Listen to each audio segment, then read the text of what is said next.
हस्तिनापुर के लाक्षागृह षड्यंत्र से बच निकलने के बाद पांडवों का जीवन पूरी तरह बदल गया था। महलों में रहने वाले राजकुमार अब जटाधारी ब्राह्मणों के वेश में वनों की खाक छान रहे थे। माता कुंती के साथ पांचों पांडव गंगा पार कर एकचक्रा नगरी पहुंचे। यहाँ की शांति और सादगी को देख उन्होंने कुछ समय यहीं रुकने का निर्णय लिया। पांडवों ने एक गरीब ब्राह्मण के घर में शरण ली। उनकी दिनचर्या कठिन थी, दिन भर भिक्षा मांगना और शाम को माता कुंती के पास उसे जमा करना। कुंती उस अन्न का 2 बराबर हिस्सा करती थी। एक हिस्सा अकेले भीम के लिए होता था और दूसरे हिस्से में बाकी चारों भाई और माता स्वयं भोजन करते थे। ये भीम की उस वृकोदर भेड़िए जैसी भूख वाली शक्ति को बनाए रखने के लिए आवश्यक था। एकचक्रा नगरी बाहर से जितनी शांत दिखती थी, भीतर से उतनी ही डरी हुई थी।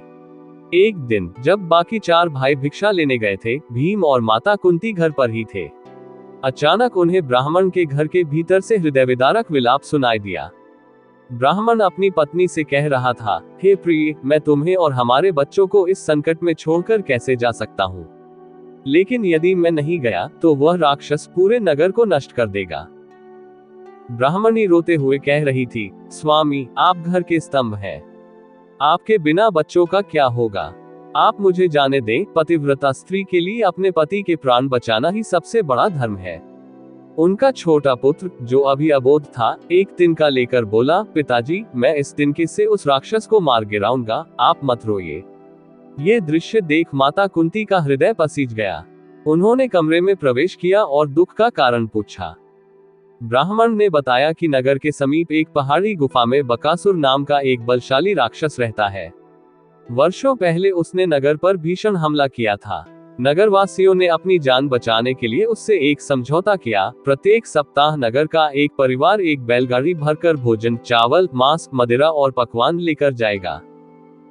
2 भैंसे उस गाड़ी को खींचकर ले जाएंगे और जो मनुष्य वह गाड़ी लेकर जाएगा, बकासुर उसे भी अपना भोजन बना लेगा। ब्राह्मण ने कांपते हुए कहा, आज मेरे परिवार की बारी है। मेरा एक ही पुत्र और एक ही पुत्री है। हम में से किसी एक को जाना ही होगा। माता कुंती ने बिना क्षण गंवाए कहा, हे श्रेष्ठ ब्राह्मण, आप विलाप न करें। आपके स्थान पर आज मेरा पुत्र भीम उस राक्षस के पास जाएगा। ब्राह्मण ये सुनकर स्तब्ध रह गया। उसने कहा, देवी, आप हमारी अतिथि हैं। अतिथि का पुत्र मेरी रक्षा के लिए बलि चढ़ जाए, यह अधर्म मैं कभी नहीं होने दूंगा। तब कुंती ने मुस्कुराते हुए कहा, ब्राह्मण देव, आप मेरे पुत्र को साधारण न समझे। इसके पास हजारों हाथियों का बल है। इसने पहले भी कई दुष्टों का अंत किया है। मुझे पूरा विश्वास है कि यह न केवल आपका भोजन लेकर जाएगा, बल्कि उस राक्षस का अंत करके ही लौटेगा। बस आप ये बात गुप्त रखिएगा कि हम पांडव हैं। भीम, जो बाहर खड़े सब सुन रहे थे, खुशी से झूम उठे।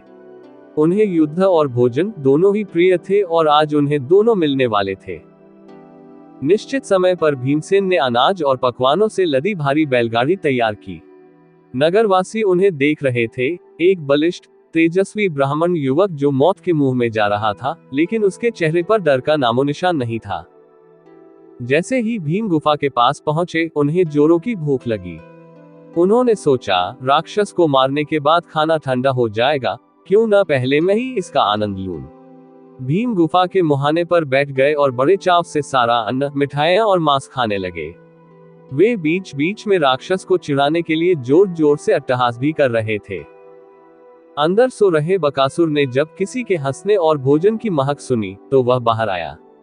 उसने देखा कि उसका शिकार ही उसका भोजन चट कर रहा है। बकासुर का क्रोध 7वें आसमान पर पहुंच गया। वह चिल्लाया, रे तुच्छ मानव, तेरी यह मजाल कि तू बकासुर का भोजन छुए। उसने एक विशाल पेड़ उखाड़कर भीम पर फेंका। भीम ने एक हाथ से पकवान खाते हुए दूसरे हाथ से उस पेड़ को ऐसे पकड़ लिया जैसे वह कोई खिलौना हो। इससे राक्षस और भी भड़क गया। अब दोनों के बीच मल युद्ध शुरू हुआ। बकासुर ने भीम को अपनी बाहों में जकड़कर उनकी हड्डियां तोड़ने की कोशिश की, लेकिन भीम का शरीर वज्र के समान था। भीम ने उसे पीछे धकेल दिया। राक्षस ने बड़े बड़े पत्थर और चट्टानें भीम पर फेंकी, जिन्हें भीम ने हवा में ही चकनाचूर कर दिया। भीम ने राक्षस की टांगे पकड़ी और उसे हवा में सैकड़ों बार घुमाया। बकासुर का सिर चकराने लगा। भीम ने उसे जमीन पर पटका और उसकी पीठ पर अपने घुटने का पूरा भार डाल दिया। भीम ने गरजते हुए कहा, ओ दुष्ट, तूने निर्दोषों को मारकर जो पाप किया है, आज उसका दंड तुझे मिलेगा। भीम ने राक्षस को बीच से पकड़कर 2 टुकड़ों में चीर दिया। बकासुर की एक आखिरी भयानक चीख निकली और उसके प्राण पखेरु उड़ गए। भीम ने बकासुर के विशाल शरीर को घसीटकर नगर के मुख्य द्वार पर डाल दिया और स्वयं चुपचाप घर लौट आए। अगली सुबह जब लोगों ने उस राक्षस को मृत देखा तो पूरे नगर में हर्षोल्लास छा गया। ब्राह्मण परिवार की आंखों में आंसू थे, पर वे आंसू कृतज्ञता के थे। पांडवों ने अपनी पहचान जाहिर नहीं होने दी, लेकिन इस घटना ने ये सिद्ध कर दिया कि भीम धर्म की रक्षा के लिए किसी भी हद तक जा सकते हैं।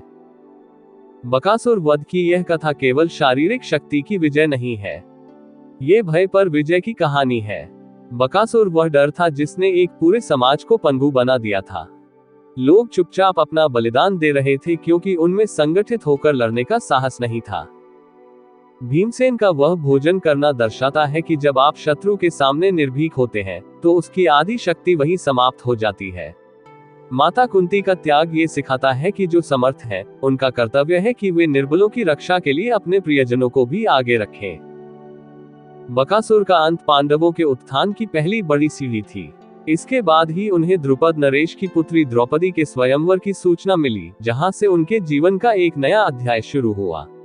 भीम की यह वीरता आज भी हमें याद दिलाती है कि समाज में जब भी कोई बकासुर जैसा शोषक पैदा होगा, उसे खत्म करने के लिए किसी भीम को आगे आना ही होगा।